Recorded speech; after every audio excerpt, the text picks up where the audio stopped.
हे सँडविच कुठलं आहे तुम्ही कमेंट करून सांगा, ओळखायचं बरं का. तर राम राम मंडळी. आज बघा चहासाठी मीच एवढा लेट केला आहे की माझा चहा साईडला काढून ठेवला आणि चहाचा मानकरी कोण ती मला पण माहीत नाही. मग नंतर आज नाश्ता करायला गेलो होतो आपले फासी बंधूंचे ज्योती वडापाव सेंटर तिथं आपला मित्र पण गाठ पडला रंगा, तो पण आला होता सँडविच खायला. आणि इथलं फाशींचं सँडविच खाल्लं ना माणूस एक तिथं 2 खातं, 1 नंबर लागतं इथलं सँडविच. मग नंतर बघा लहान पोरांना उद्या रंगपंचमीची सुट्टी म्हणून आजच पोरांना 2-2 बोटं कलर लावून पाठवला आहे, सगळ्या बारक्या पोरांनी लावला आहे. आणि शाळेत पण रंगपंचमीच्या हार्दिक शुभेच्छा असं बोर्डवर लिहिले. पोरांनी तर मला येताना कोरडा कलर पण लावला तोंडाला. सगळ्यांना रंगपंचमीच्या हार्दिक शुभेच्छा. मग नंतर आज संध्याकाळी इथं आपल्या पिशी काकांची इथं वालगाचा कार्यक्रम होता. मग बघा वालगी कसलं भारी नाचते ते.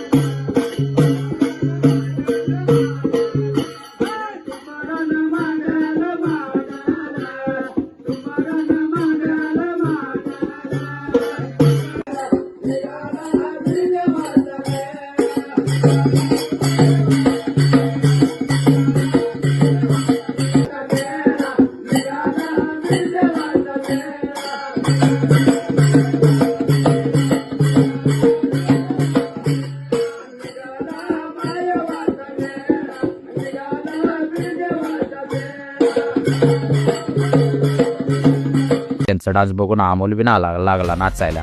म्हणून तर आम्ही सगळ्यांनी मिळून जेवण केलं. आपण भेटू पुढच्या ब्लॉगमध्ये. राम राम.